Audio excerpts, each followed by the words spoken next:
Welcome, ladies and gentlemen. Welcome to the Live Free Now show, bringing you the news, views, tips, and tools you can use to live a free, prosperous, and healthy life. I am your host, John Bush, and today we have a wonderful program lined up for you. Coming up in about 20-30 minutes or so, we are going to be joined by Aaron Day. Aaron Day is somebody that I've been following closely on old Twitter. Shout out to the folks that are tuned in on Twitter, by the way, also known as X. But Aaron has really been doing a lot of great work, tireless work, like really dominating, really, when it comes to pushing back on central bank digital currencies. Pushing back on central bank digital currencies. He's got the big think, which is something I appreciate. So if you follow my work for a while, you know that we're not in the business of just incrementally improving government. We are in the business of creating a free society, of making big changes. And that's something that I think Aaron also brings to the table.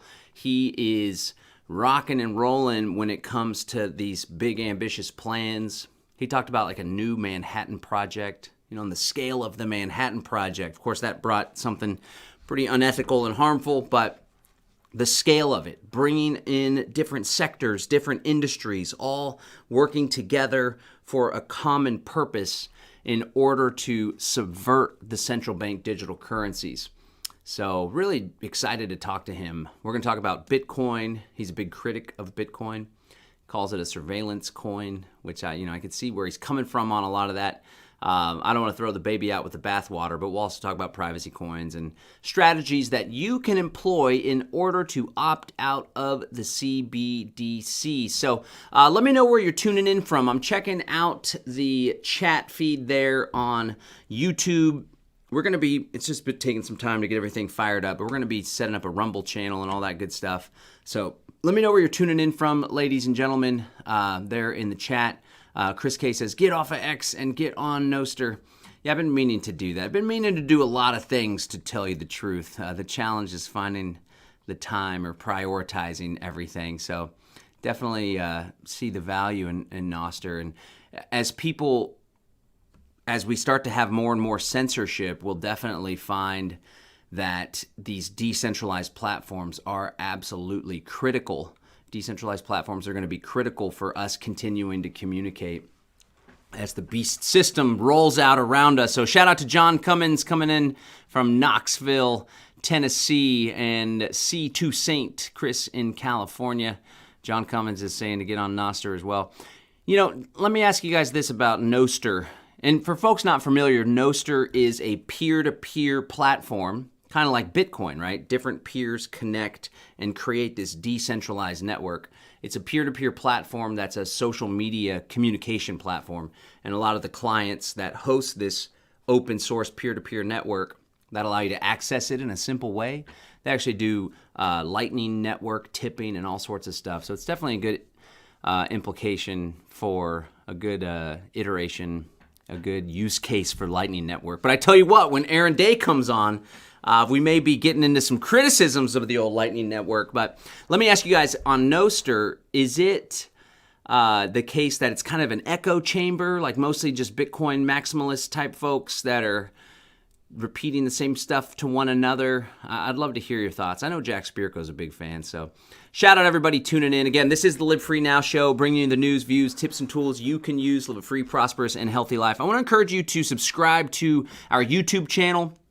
Hit the bell notification, hit subscribe. We'd love for you to stay in touch with us. We're going to be doing this show every Wednesday. In fact, we've done the past 4 shows every Wednesday. Was having trouble with the consistency there, but now we're rocking and rolling, moving and grooving. So I want you to encourage you to hit that subscribe button. You can also follow us, of course, on Instagram. We're doing a lot of reels and good stuff over there. We're very active over on Twitter, and I should have one of these little videos for good old Telegram as well, because that's where we're definitely the most active. But if you want to stay in touch with us, the best way to do that is to sign up for our free daily email newsletter. You could do that over at livefree.academy/email. That's livefree.academy/email. I'm going to drop that there in the chat livefree.academy/email. We do a free daily email newsletter, so let's get down to it. So before we have our guest on here in about 10, 15 minutes or so, I wanted to just riff on something here. There's a lot of discourse and discussion going on about the election. Okay, and I just wanted to give some commentary here because there's some folks in our community that are convinced it's all a big show and everything is staged basically in some way. So what I want to kind of just riff on here, and I'd love to get y'all's feedback there in the Zoom chat. And shout out to our Live Free Academy members as well. Many people are aware, Live Free Academy Accelerator members, you guys get to watch special on Zoom. I'll be monitoring the chat there, and later we'll go for extra hours with our audience there. Our Accelerator members will be able to pick Aaron Day's brain on a private session. We do have a special offer going with the Accelerator membership is open. I'll tell you about that here in a sec, but let me get back to what I was going to share. The presidential election in the United States is taking place. Everybody's going nuts and gangbusters and all crazy. And I wanted to just examine, is it the case that when it comes to Trump, and then RFK Jr. just recently joined his campaign, and it's shaping up as though RFK Jr. may be appointed the Health and Human Services Secretary, which oversees the FDA and the CDC, among other bureaucracies. And I'm wondering if I do believe there will be some positive that comes out of this. And so there's a lot of folks in our community that are just totally vehemently opposed to this.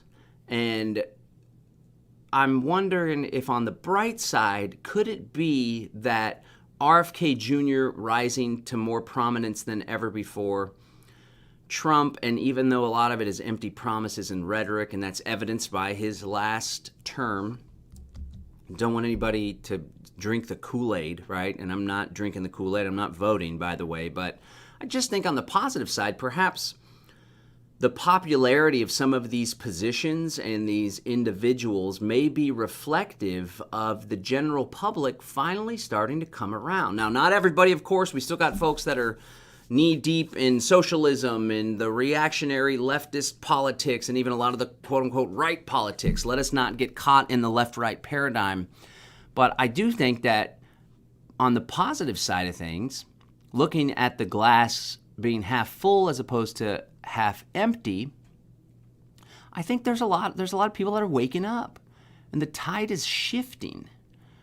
So I just want to throw that out there because a lot of the positions that are being discussed, I mean, this whole RFK Jr. Maha thing, it's not normally my cup of tea to engage in political commentary, but it was something that I was thinking about. I guess I'm just trying to push back on a lot of the cynics out there that think it's all fugazi, it's all staged, nothing good is ever going to come of it. I think, on the other hand, there could be some positive that comes out of it, especially if it's pushing back on the seed oils and this the total disgusting food, processed food, even if it's not change, because ultimately change doesn't come through politics. Change comes through a culture change and people finally waking up and recognizing that perhaps there's been some unhealthy, unethical practices that aren't serving anyone.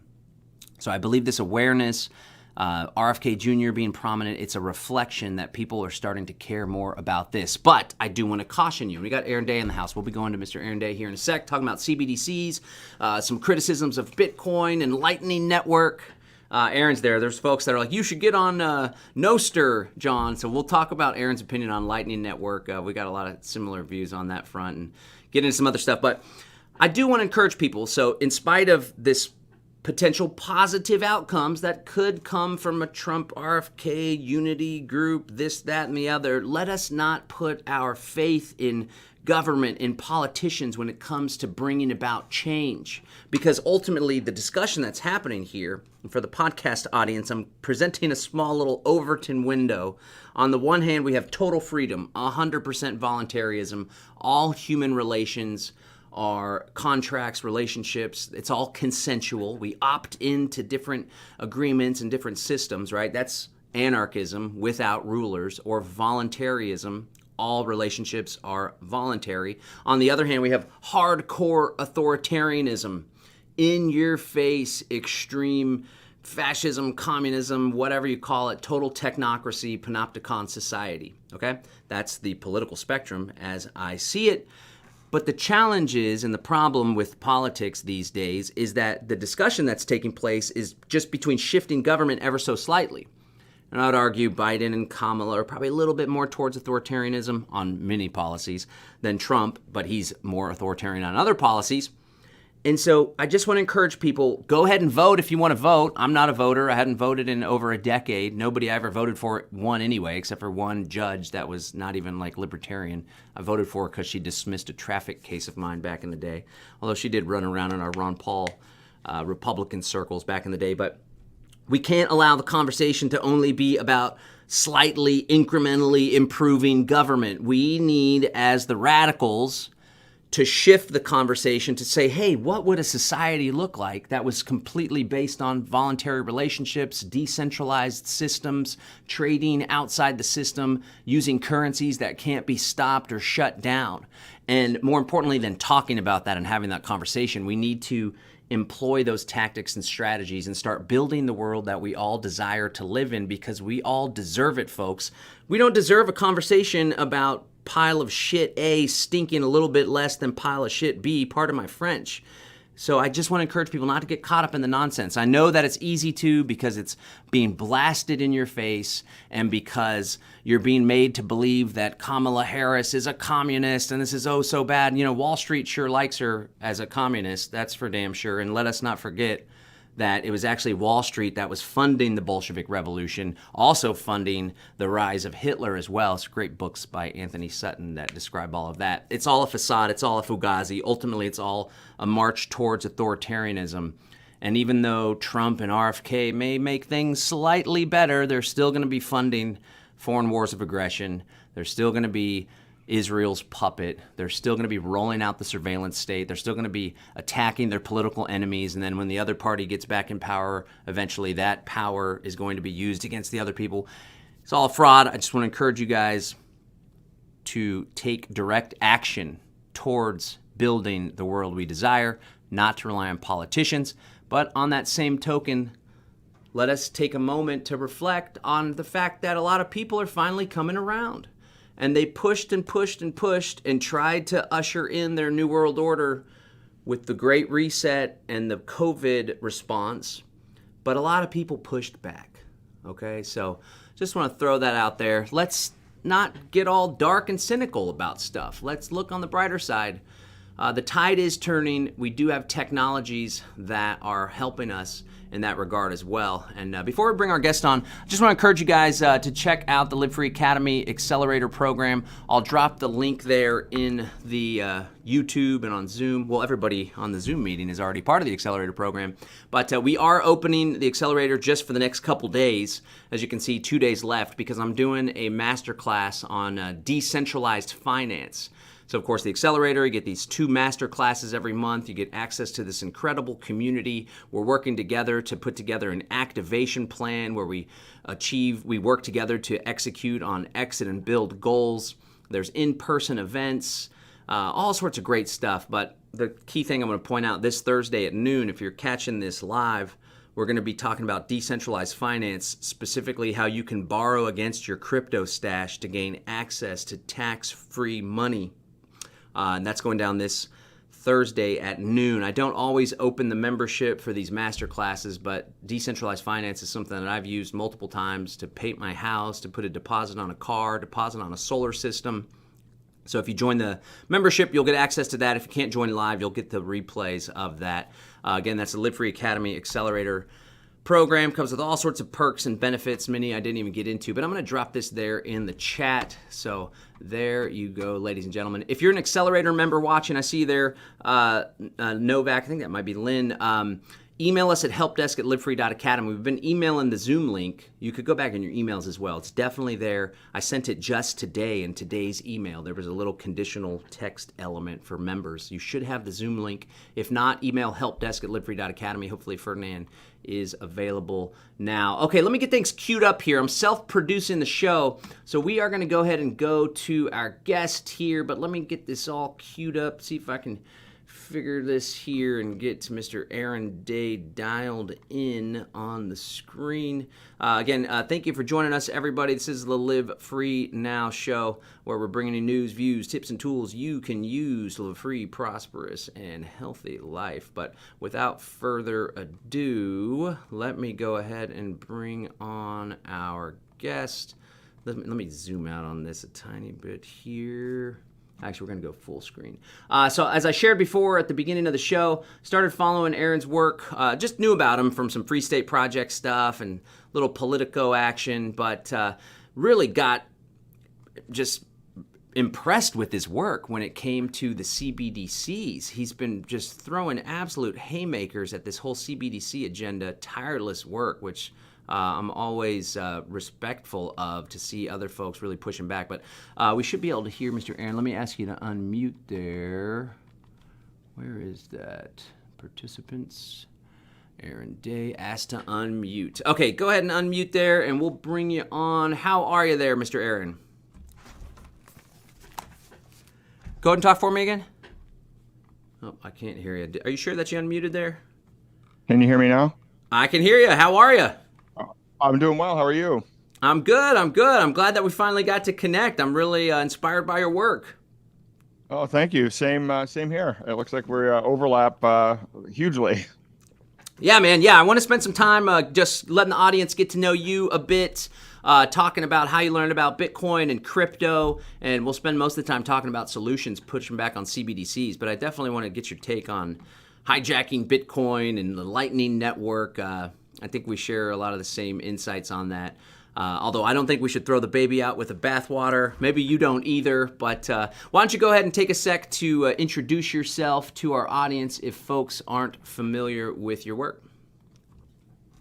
Sure. So I started out as a serial entrepreneur. I started my first company in 1995, tech company, sold it. Did a little bit of investing, started a second company in the healthcare space, which was actually rewarding people to improve you use financial incentives. It was a voluntary program through corporations. Very successful company. It was helping people improve their health. And so naturally, it was destroyed by the federal government. It was destroyed by Obamacare, Dodd-Frank, and Eric Holder, the DOJ at the time. So that radicalized me. I would say, again, I started out kind of libertarian oriented. I actually started an Ayn Rand club in high school. So I was already kind of there, but I've been radicalized several other times since. And so after my company was destroyed, I became a liberty activist, moved to New Hampshire as part of the Free State Project, was the chair of the Free State Project for a while, and decided I wanted to take a stab at the political side of things and trying to pursue liberty that way. And so I spent a number of years running organizations to help get candidates elected, running super PACs, I even ran for U.S. Senate. And prior to me jumping on here, you said there is no political solution, and I can tell you firsthand after a ton of effort on the political side, there is absolutely no hope. And my stepmother was actually heavily involved in politics. She was involved for 30 years. She ended up being the co-chair of the RNC and Trump's ambassador to Costa Rica. So I've seen this political process up close. And so abandon all hope would be my answer on that. And so I exited politics in roughly 2018, and then actually shortly thereafter stopped using a personal bank account and moved out completely of fiat. And I had originally heard about crypto through the Free State Project, through Ian Freeman and Roger Ver. And so if you're not familiar, Ian is in federal prison for 8 years for selling Bitcoin, and Roger is now in Spain. He was arrested in Spain. He's out on bail, but facing extradition, I believe, all to have a chilling effect on what he's doing, speaking out against what's happened to Bitcoin. But anyway, that's where I learned about Bitcoin and crypto was in 2012, started using it right away. I actually started using it for political activism. I raised money in my super PAC in 2014. We actually paid volunteers using crypto. And then I exited fiat entirely in 2018, 2019. And then that was it. I was done with politics and I was done with activism. I was really actually focused on trying to find practical solutions to how you can use the underlying Bitcoin blockchain technology to go into other areas other than just money and get rid of third parties. So that was basically, where I started spending all of my time and attention.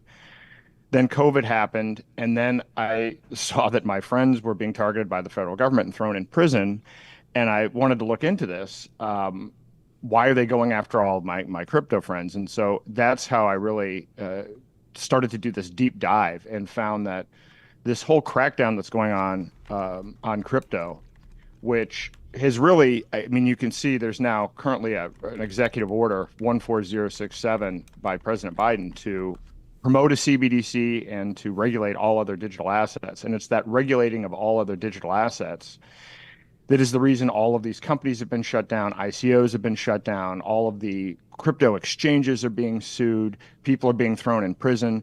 And the reason that they're doing that is they need to shut off crypto as an alternative so that they can usher in CBDCs, because they essentially want to have complete centralized control over money, and they want to have completely programmable centralized money. So that caused me to write a book um, called The Final Countdown, which basically the first half of it explains what CBDCs are, who's behind them, what the agenda is, why fiat currency, why the dollar is likely to collapse in the near term. And then the last half of the book, it was designed, my target audience was I wanted a boomer with limited technical experience to be able to read this book, but then read the back half of the book and be able to actually download a crypto wallet and to start doing the things that I do to live on crypto and now gold and silver as well. And what I found is that people they liked the book and they were now kind of aware of the problem, but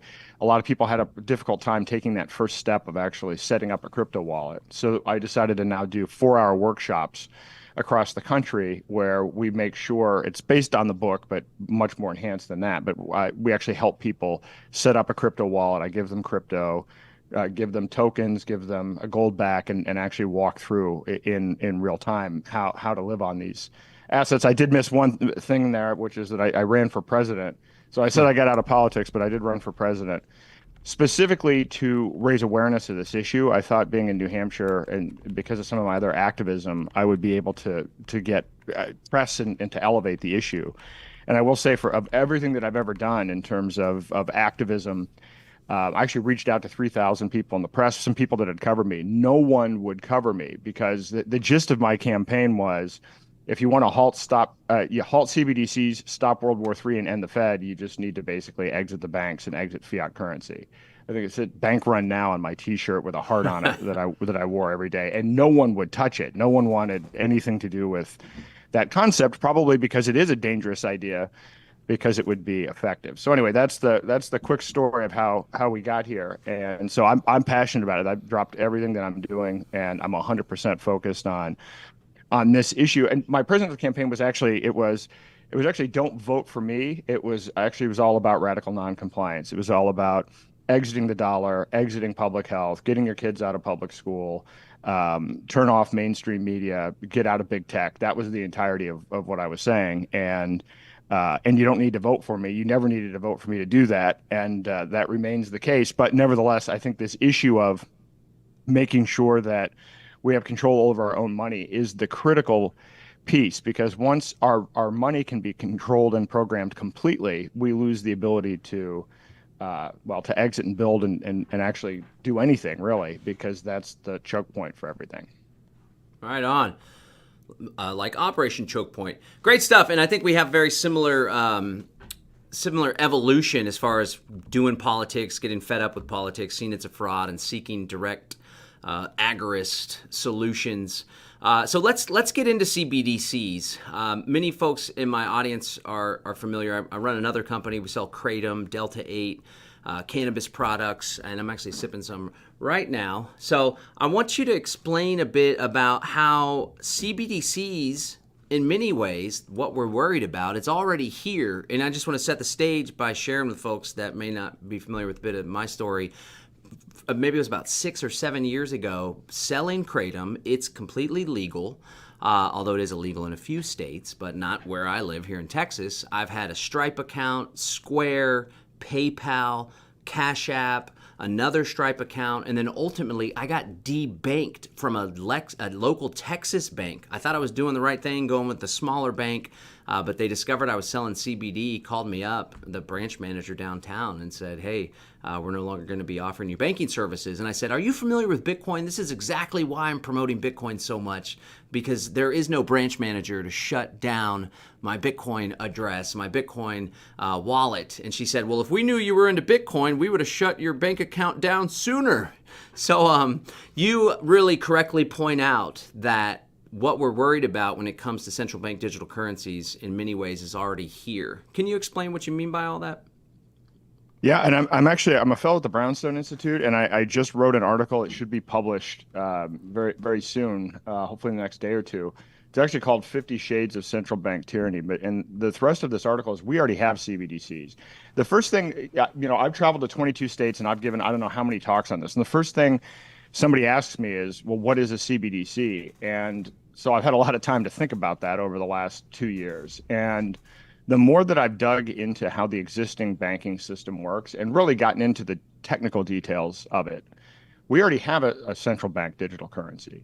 So when money is created, the government issues an IOU to the Federal Reserve, and then the Federal Reserve creates money out of thin air, backed by the IOUs from the government, and they create an account for the government in an Oracle database. And they just, create this digital money in this Oracle account for the federal government. That is the basis of the monetary system in the United States.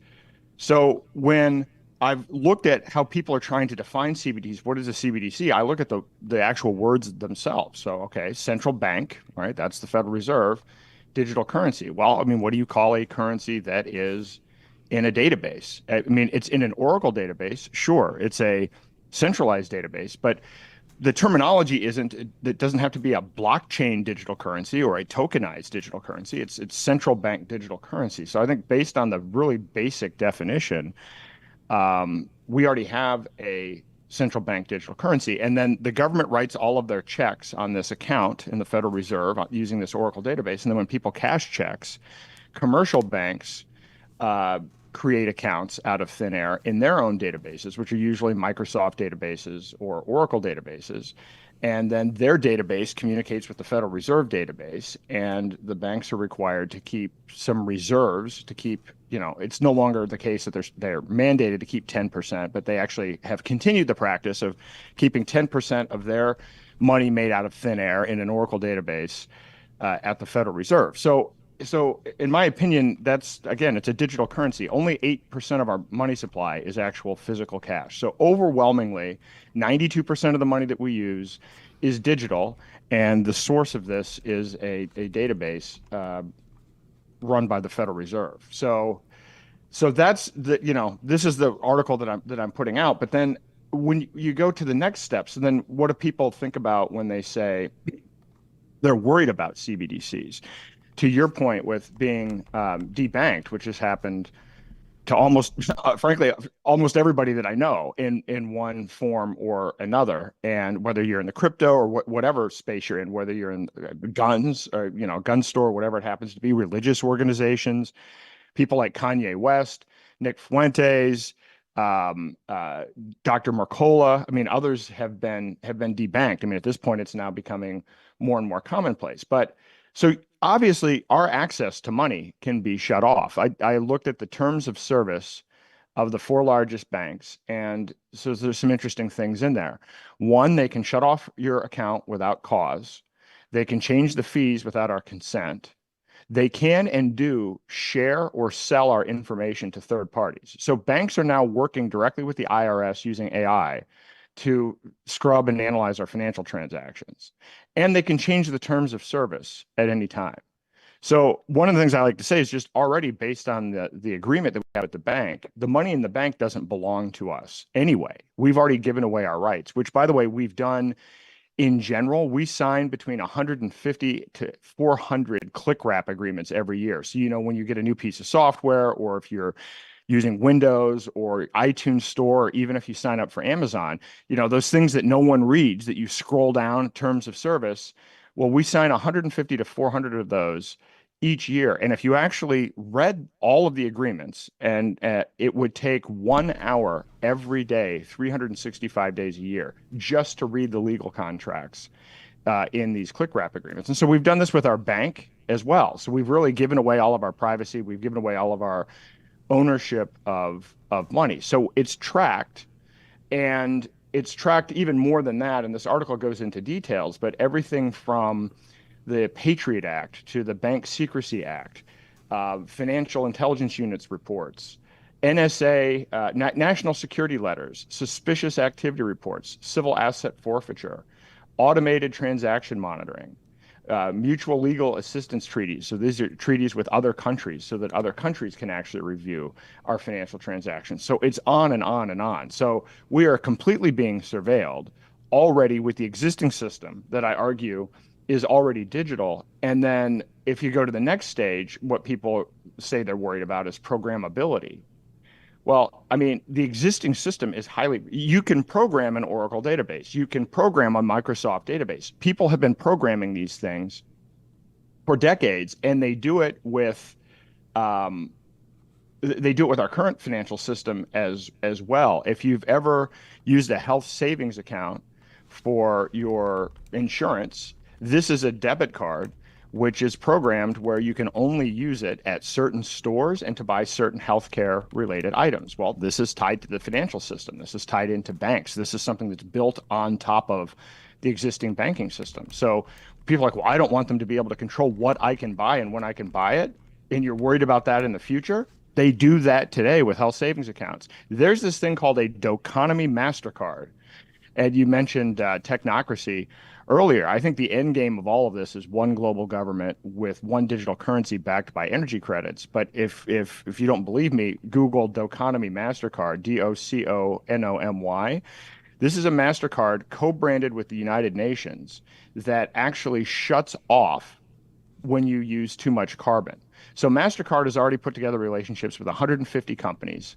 They're already tracking your carbon, and now they have the ability to shut off your money when you use too much based on how all of the system is integrated. So going back to this, it's digital, it's already programmable, it's already surveillable. So after doing this for 2 years, I've come to the conclusion that, well, I'm not worried about the future of CBDCs. We already have a CBDC. At this point, it's just a question of what is the tyranny tier level that we're at, because you can add more bells and whistles to it. I mean, you can make it cashless, which, by the way, there's no definition. There's nothing that says you can't still have cash and have CBDCs. So a lot of the things that people just lump into CBDC means this just one specific thing. It turns out when you investigate the 134 countries that are exploring CBDCs, the 11 countries that have already launched CBDCs, some of those have moved back to pilot stage. But when you look at all of those, there is no requirement for it being cashless. There is no requirement that you have an account directly with the central bank. In fact, every model I've seen so far, the commercial banks aren't going away. There's this idea that you're going to have an account with the central bank and the banks are going to go away. And there isn't a single implementation where that's the way that it works. There's just a model where the central bank issues the digital currency to the commercial banks, and then the commercial banks continue doing what they're doing. And I'll just say one other thing. In the United States, there's no political difference. I know coming onto this, I agree 100% with what you say. In my next articles, I'm going to go into the politics of CBDCs, because while Trump and RFK and others have said they are against CBDCs and they'll never allow a CBDC or the tracking of Americans, the Democrat way of doing this is to allow CBDCs directly. The Republican way is to allow the banks to have complete control over issuing what are called stable coins. And at the end of the day, it's the same thing. Whether the central bank is issuing the digital token or whether it's the commercial bank issuing the digital token, you get the same programmability, you get the same surveillance. And by the way, who owns the central bank? The commercial banks own the central bank. So the politicians are making you think that they're actually stopping something, when in reality, we really already have a CBDC. They're just arguing over whether they're going to allow the commercial banks or the central bank to upgrade the system to add even more surveillance. Okay. Yeah, lots of good points made, and it's a hard pill to swallow that we're already there, but I think it's necessary to understand the problems that we're facing. And so a lot of people, what you're trying to encourage people to do is like, hey, it's already here. We need to exit it like right now. It's not some far off thing in the future that we need to be worried about. People are already surveilled. People are already getting debanked. I think the big difference is there'll probably be much more programmability, right? You mentioned a few examples of the programmability, and you mentioned was that MasterCard or Visa? MasterCard. MasterCard, which of course is very involved with Bitcoin development. We'll get to all that here in a second. Yep. But of course, it all starts voluntary, and then there's incentives, and you get these special perks if you opt into this, that, or the other. But make no mistake that this most definitely will be mandatory. Hopefully, we have more time than we expect for it to be very serious. Let's go ahead and coax the conversation moving forward into solutions. And I definitely want to save time to get some of your criticisms on Bitcoin because they're definitely worth sharing. Methane sounds like he's a little black-pilled here. He says, try and push back all you like. It doesn't matter. The people in charge don't care and aren't listening. Well, we don't need them to listen because thankfully there are some solid, decentralized, uncontrollable, private solutions out there. So maybe we'll just get into the Bitcoin thing just briefly, but then I want to get in depth. Can you share your thoughts on Bitcoin and why it isn't the solution for pushing back we once thought it was? I still believe it has value. I'm still holding. I still see it as a way to store wealth, to grow wealth, number go up, right? Like that used to be a side benefit, not the main benefit. Now it's the main benefit, unfortunately. But it's not only Bitcoin that we have out there as options. There's also some pretty sweet privacy coins. So you want to get into that? It's not inevitable that this is going to happen. We're all going to get swooped up into it. I know people get black-pilled because they obsess and just watch alternative media all day. But there are plenty of people, myself included, Aaron included, that are already trading outside the system, and there's not a damn thing the government can do about it. We absolutely can beat it. It's the attitude of if we can't beat it, but it really only takes a small minority, 2.5%, to actually make something happen. But I will say, because he can't be here to talk about this, Roger Ver wrote this book, Hijacking Bitcoin. And if you're not familiar with him, he earned the nickname Bitcoin Jesus. He was the first investor in Bitcoin, first company to take Bitcoin. It literally gave thousands and thousands of Bitcoin away, invested in companies, and in around 2017, he was involved and realized that Bitcoin was hijacked, hence the name of the title of the book. When I first started using Bitcoin in 2012, it was better, faster, cheaper money. And I know from my previous startup experiences, I've always had problems, one way or another with credit card processing, this has been going on for 30 years. This isn't even just a new thing. It's always been a challenge using the existing system. And so Bitcoin was a fraction of a penny to use, so it was better than the current system, and it was money that was separated from state, and it was sound money with a fixed supply. And then around 2017, things were really heating up. Businesses all over the world were taking Bitcoin directly. Overstock.com, Microsoft, Expedia, Steam. You weren't going through third parties. You weren't having to go through exchanges or deal with debit cards. People were actually able to use their Bitcoin directly. And so it became so popular, but they had a limitation built into the system while they were kind of testing it early on. It's called a block size. And so I won't go into all the details of that, but basically they capped the block size at 1 megabyte per minute, meaning that you can basically only handle 7 transactions per second. And that was a arbitrary limitation that was put in during the testing phase in like 2009. And now that everybody's using the system, 7 transactions per second doesn't work anymore. So now all of a sudden, fees that were a fraction of a cent were $50. It was costing somebody $50 or more to do a transaction. It would take 8 days to complete a transaction.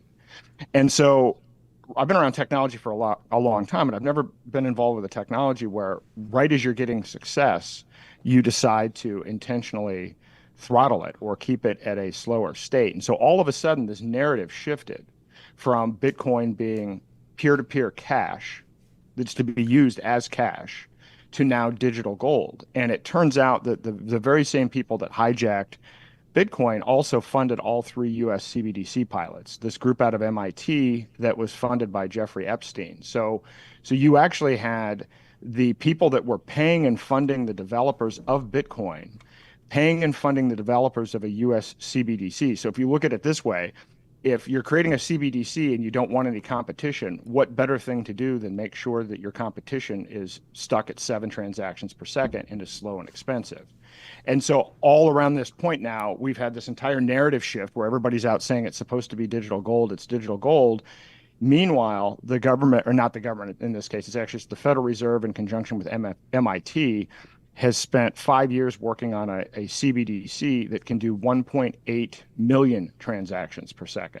So Bitcoin is still stuck at 7 transactions per second, and what they've built alongside it can do 1.8 million. And there are even common developers that worked on Bitcoin that are co-authors, or one guy in particular who's a co-author of the U.S. retail CBDC white paper. So I think it's clear that it was hijacked, and now, I mean, I'm out of it entirely just because I believe that, where you place your attention is where you place your energy, and I actually don't want this to continue because it's now sucking the oxygen out of the air and diverting people from actually using cryptocurrencies as cryptocurrency. Last month, only 0.4% of Americans used cryptocurrency to buy something. And that's down. Like a couple of years ago, I think it was like at 2%. So the actual use of crypto has declined in terms of day-to-day transactions. And meanwhile, everybody's now trying to find out how they can buy Bitcoin through BlackRock and have 2 layers between themselves and the actual custody of Bitcoin itself. So anyway, that's my take. We could talk about this for hours, but that's the thumbnail sketch on that. So don't you see value though? Because, all right, and just like I was talking about with the politics earlier, I'm an optimist. I like to see the glass half full. I do believe there is some positive things that will come out of this RFK Trump thing. I'm not voting. I'm not putting hope into that. But as an observer, I can say, wow, there seems like there's a conversation that wasn't happening previously is now happening in a major way. Just the same, there were factors at play, censorship on our Bitcoin and the Bitcoin Reddit, a lot of tactics that were underhanded deliberately. Because the cool thing about Bitcoin, and I was there with you watching and observing all of this and celebrating when Dell.com started to accept Bitcoin, and oh my God, can you believe all these huge platforms? And it was starting to potentially become a Venmo of sorts or a Samsung Pay of sorts. And you pointed out correctly too, like those completely dominated in adoption while Bitcoin went the opposite way. There was a point in history where that may not have been the case. It could have been that Bitcoin just dominated everything because at the time it was superior digital cash than all this other nonsense in a completely separate system, not just transferring US dollars. But while all that did happen, and the original revolutionary value proposition of a peer-to-peer electronic cash, which I used to tell folks when I would pitch them, I would say, Bitcoin allows you to transfer money anywhere in the world almost immediately for little to no fee whatsoever, and there's nothing the government can do to stop it. And of course, that little pitch is no longer valid, but do you not think there's still value in the store value proposition, especially, let's say there's a retired couple that managed to build up a nest egg and they have it in mutual funds or whatever, and that's just eroding in value, but they could shift some of that capital and put it into what is pretty damn good as digital gold. It's not as good as if it was digital gold and digital cash, a medium of exchange and a store of value, which is, if you understand Austrian economics, like that's what's necessary for it to be good money, to have both qualities. But do you still not see there's value for folks to invest in order to protect the wealth that they've worked their butts off their entire lives? I mean, Monero's not going to be going up in value like we expected, at least not anytime soon, right? Well, but it can, and so can coins like Zeno, because all of that is just a question of knowledge. I mean, that can change overnight. I remember, and I used to use InfoSeek and Excite and Yahoo. I used to use the search engines that no one has ever heard of before, but they were dominant at the time in the late 90s, and they got completely wiped out and replaced. You could have a complete change of perspective, and something new could become a store of value. But the reason that I don't like Bitcoin as a store of value is that it's traceable. I think early on people thought that Bitcoin was anonymous. I think Ross Ulbricht thought that. I think Roger thought that to a certain degree, and many others did. And as it turns out, we now know that using chain analysis and AI, it's possible to find out who owns what Bitcoin. And in fact, that has been used as a technique. So that happened with Ian. It happened with Roger and Ross and others. And the reason the U.S. government owns 200,000 Bitcoin isn't because they bought it on the open market. They were able to track it using the sophisticated technology. So what that means is now you can identify and flag certain Bitcoin. And so you could create a whitelist or a blacklist. And what that means is that Bitcoin is no longer fungible because you can actually restrict, you could put in place laws. They're already working towards this. The IRS is saying you're going to have to report your self-custody holdings. There's another system that they're working on along with CBDCs where you'll have to register your other digital assets and put them on a common platform. So the big issue that I have with Bitcoin is that it's not fungible and it's trackable. And if we get into an emergency situation again, where again, now I'm kind of changing even the way that I look at it. I'm saying now we already have CBDCs, but if they look to upgrade the tyranny level of the CBDCs to an even more enhanced level, if people tried to flood to Bitcoin for store of value, it would still be slow and expensive. In fact, I think arguably it might be more expensive to move Bitcoin as digital gold than physical gold, just based on the fact that there's nothing that's been changed since 2017 when the fees went up to $50. Nothing has changed to alleviate that. The other thing is for people that are looking to put this in their retirement savings. I mean, so if you're buying like a BlackRock vehicle, so you own a percentage of, in this case, a WEF partner company financial instrument. BlackRock doesn't even hold the Bitcoin. They use Coinbase. So there are two levels between you and the actual Bitcoin. When you sell your ETF, you don't get paid in Bitcoin, you get paid in fiat currency. And I worry that we already know that the federal government has confiscated gold in the past. But when you read the terms and conditions of these ETFs, they even have there as a risk factor that the Bitcoin could be confiscated. So if a whole bunch of people are starting to buy more of these BlackRock and Fidelity things, and the government decides, hey, we're going to ban Bitcoin, well, I guarantee you Coinbase and BlackRock and Fidelity will comply. So in essence, digital gold through these third parties becomes more confiscatable than physical gold was, because even back in the 30s, if you had your gold in a vault or a safety deposit box, it was automatically swept up. But if you had your gold in your own physical self-possession, while you were legally obligated to turn it in, many people didn't. And it's estimated that, more than 25% of the gold supply still remained in the hands of the individual. So long story short, I'm not a big fan of it for those reasons, but if you are going to have Bitcoin as a store of value, make sure you have it in your own self-custody. Make sure you have your own keys to that crypto. Do not use third parties. That is a recipe for disaster, in my opinion. Right on. Yeah, in a lot of our workshops, I teach clients how to acquire Bitcoin without using KYC, and I'm really trying to facilitate trade amongst our community because, as you know, there's platforms that have been shut down. Local Monero was something that I taught in my crypto agorism masterclass. And then sure enough, about, 6 months later, it's like, oh, well, that's one of the reasons why I started this membership, so I could keep people up to date because the space is changing so damn fast. But ultimately, and then let's get into more solutions here and get in some privacy coins as well. Ultimately, what we need to do is create our own parallel economies where not only do we buy and sell cryptocurrencies from one another. And I still think if we can acquire Bitcoin privately from someone else that also acquired it privately, it's still going to be pretty damn challenging for that to be tapped in. There would have to be a higher level of surveillance there as far as the IPs that were used, this, that, and the other. But you fast forward 5-10 years in the future, maybe even less time, and the surveillance grid coupled with the AI, like you share, is going to be much more sophisticated than ever before. That's why it's always important for folks not to see these individual opportunities as a panacea, right? It's a multitude of different currencies of trading and bartering and silver and gold and growing your own food and all sorts of stuff. It's a holistic approach that we need to be taking, and a lot of people in the crypto space get all gangbusters like crypto is going to save us, save humanity. And we got some self-identifying toxic Bitcoin maximalists in the audience that I think are intrigued by what you had to share. Because the conversation on Twitter, of course, where a lot of this should be taking place, gets all convoluted, and people think you're a fool if you bring up these criticisms or call you a shitcoiner.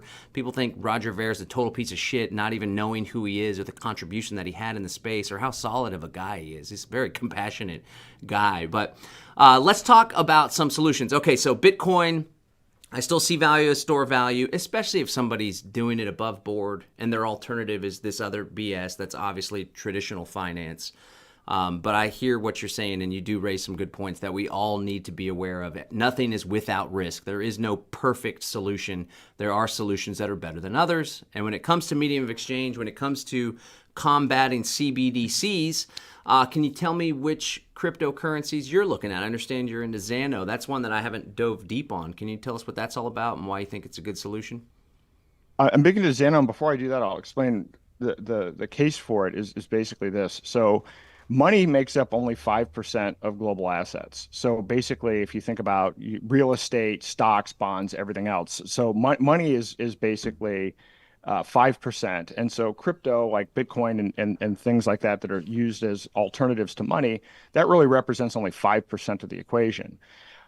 The other 95% of assets are going to be tokenized. And I wrote an article about this as well called You Might Own Nothing Sooner Than You Think, because what they're rolling out with CBDCs is it's got a boring name, regulated liability network. But basically what they're trying to do is tokenize, create digital representations of your stocks, bonds, all these other assets, put it on one ledger with CBDCs so that they will be able to track, program, and censor not only your money, but your assets as well. So your car, your stocks, your bonds. And there's this concept called the Great Taking, where since 1994, there have been changes made to the law in all 50 states so that when there's a big financial collapse next time, if your broker files for bankruptcy, you don't really own those shares. Those shares will actually go to the secured creditors in a bankruptcy, which the secured creditors are largely the largest banks in the US, the large four.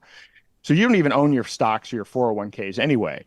But part of what's going to facilitate this is they're going to tokenize these. So the reason that I like Xano is basically like Monero. In fact, the devs behind it created one of the devs worked on CryptoNote, which is the technology behind Monero.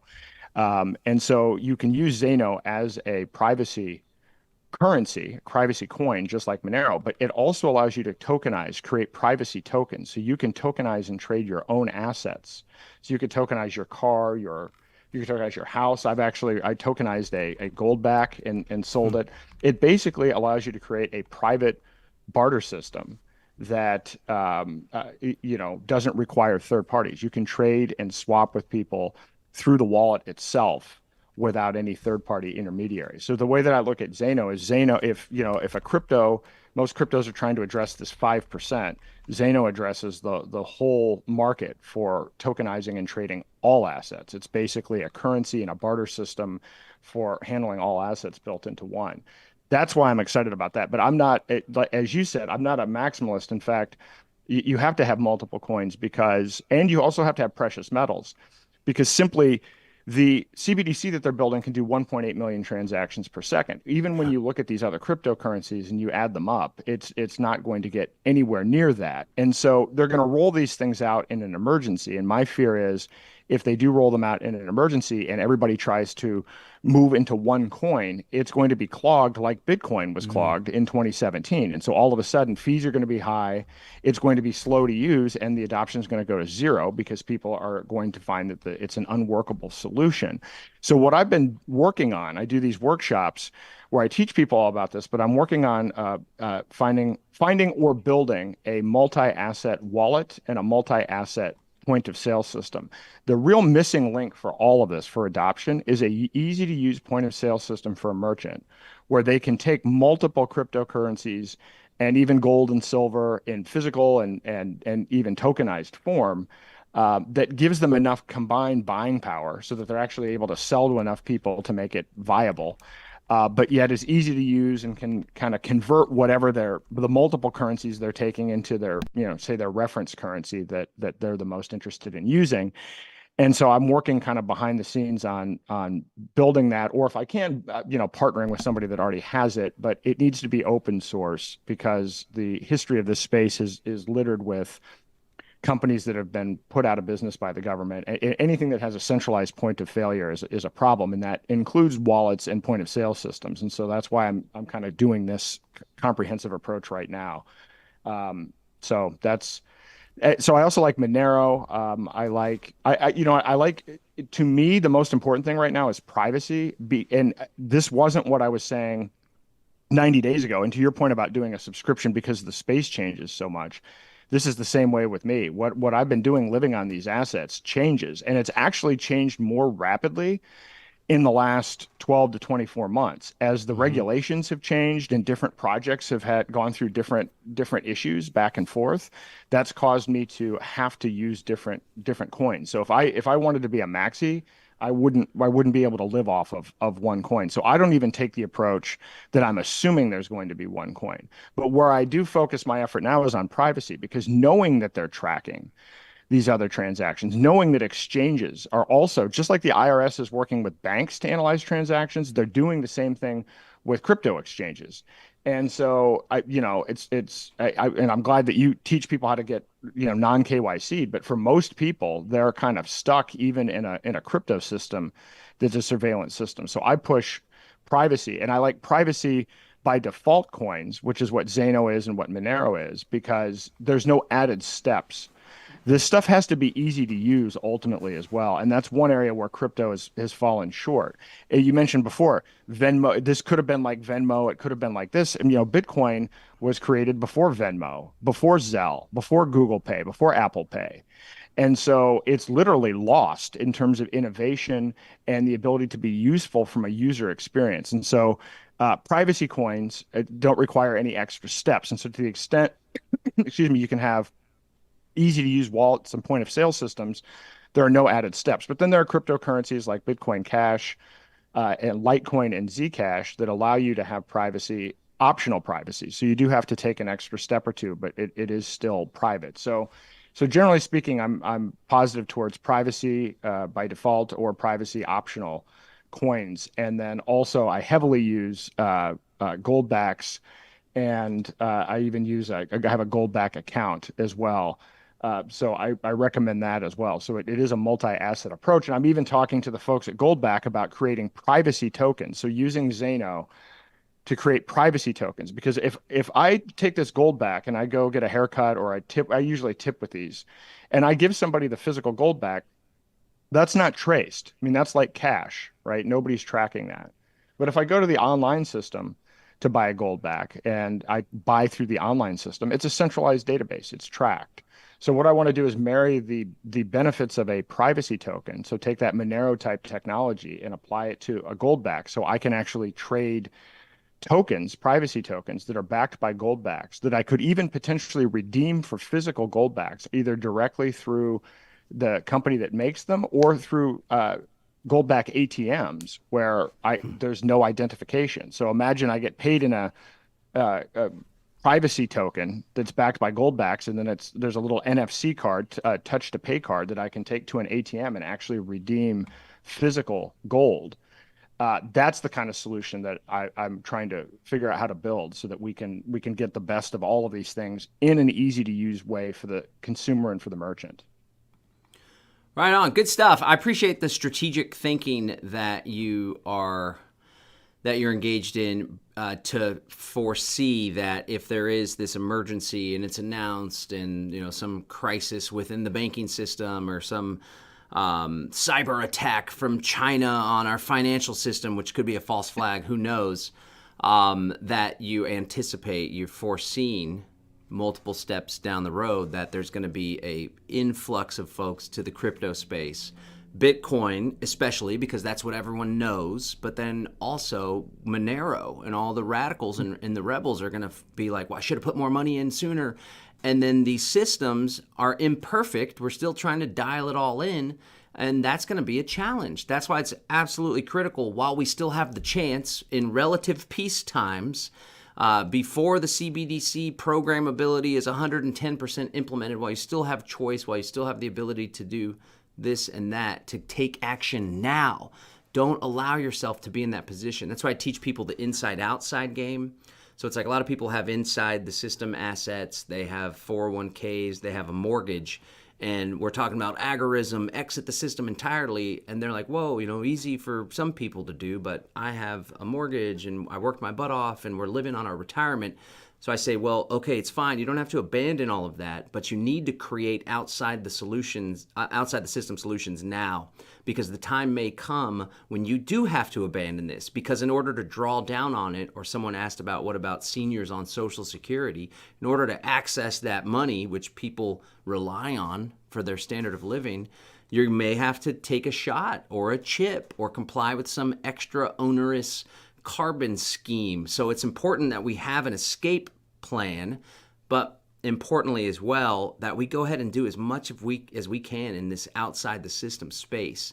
So before we transition to the member only section, can you share, because again, back to that strategic thinking that I appreciate, you talked about this new Manhattan Project style thing and these big picture things. Can you talk about big picture, as you've talked about these, the gold backs and ATMs, but like big picture strategy wise, a meta strategy, what is it that we're going to have to do in order to push back? And if it's not a major pushback, like we completely turn the tide for the masses, what do we have to do to at least secure our freedom community, so that we can continue to trade freely without all these strings attached? That's exactly right. And I know we shared back and forth on social media. So I'm a big believer. A lot of times people say to me, well, normies won't adopt cryptocurrency. This is too hard, or whatever. And I'm always reminded of having run tech companies, or even if you look at the American Revolution and how ideas spread, things never start at the mainstream. They actually go through an adoption curve. It's an actual thing called crossing the chasm, where you have 2.5% of innovators is the first phase. Then you have early adopters, 13.5%, then early majority, late majority. We need to focus right now on the on the innovators, and in fact, not waste time trying to go mainstream. There's this quote by this guy, Charles Tart, that I think matches this concept of their different phases to adoption. And he said, when an audience is presented with a theory that's one level above their understanding, they find it inspiring. When the information is two levels above their comprehension, they fall asleep. At three levels, they become angry. And when the data reaches four levels above the level of the audience, they want to kill the presenter. And that seems like, almost an experience that I've had when you interact with people. If they're not ready for it, rather than get frustrated about it, just focus on the 2.5%.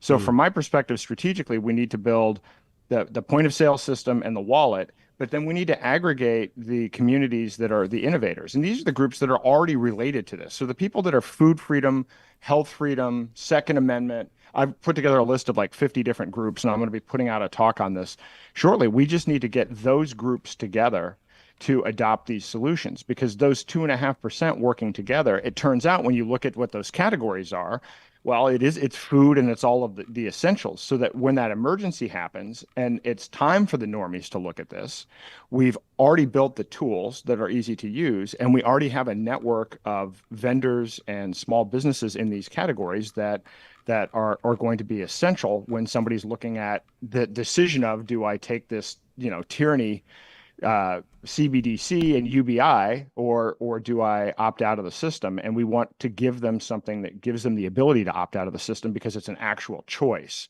as opposed to typically when these emergencies happen, your choice is, take what they're giving you, or die, or lose your money, or, whatever. So that's typically how they roll these things out. And so we just have to build that solution. And it's by getting these 20 to 50 different categories together to adopt this. That's how we're going to make this happen. Excellent. Excellent. Excellent. Man, I really appreciate you spending some time. We're going to go ahead and end the live stream Live Free Now show, and then you still got some time to spend with us there in the member chat there. That's right, Aaron? Yep.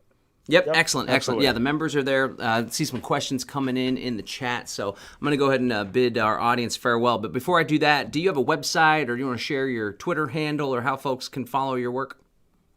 Sure. My website is daylightfreedom.org, and I'm on Twitter at Aaron R. Day. So I'm there frequently. It's the primary channel at this point. All righty. Excellent. Okay, thank you so much for your time. Members, stick around in the Zoom meeting. We're going to do some extended Q&A, the after hours with Mr. Aaron. But hey, thanks everybody for tuning in. I appreciate you guys. Again, go ahead and subscribe to the channel. We're doing a live show every Wednesday here on YouTube. We're going to be adding Rumble and other platforms as well. Also, shout out to the X audience. We're live streaming there as well. So I want to encourage you to subscribe to the old YouTube channel. Follow us on our email newsletter. That's the best way to stay in touch with us. livefree.academy/email. livefree.academy/email. It's a daily email newsletter where we share tips and stories, and you can keep up to date with the free webinars and all the events and in-person stuff that we're doing over at Live Free Academy. You've been tuned into the Live Free Now show, bringing you the news, views, tips, and tools you can use to live a free, prosperous,